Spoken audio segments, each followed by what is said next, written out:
Hello science people! Today we're going to talk about visible light. You again?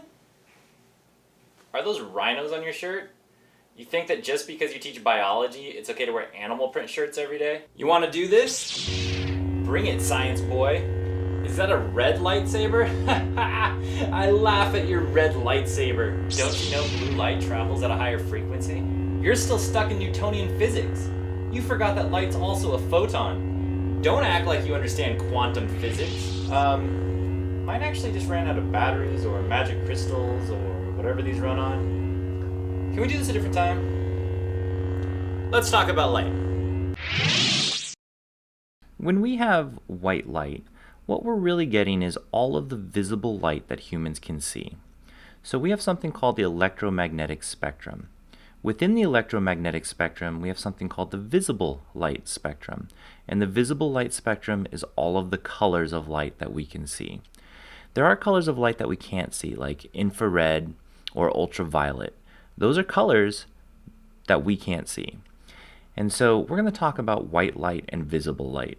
Just like shining a white light through a prism, we get a rainbow. Or when we have white light from the sun shining through mist or rain droplets, we also get rainbows in the sky. Now, each of these colors has its own wavelength. Now, what is a wavelength? A wavelength is the measurement between the crest, so the two little peaks of a wave.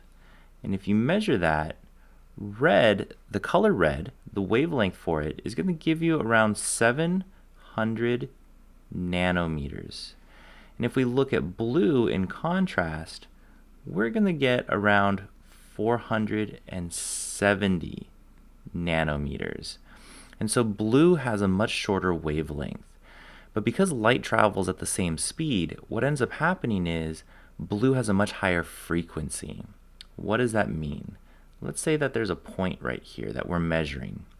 So if they're traveling at the same speed and red were to cross this line, what would happen is you would get hit by less waves of red than you would get hit by blue.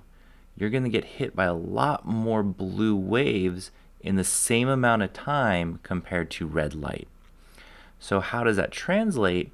What that means is that the blue wavelength, because it has a higher frequency, carries more energy with it. Now this is going to add to lots of phenomenon in the natural world. So this is one of the reasons that the sky is blue. So the sky is blue because the sun is shining white light at us. The sun is shining also other colors of light like ultraviolet and infrared.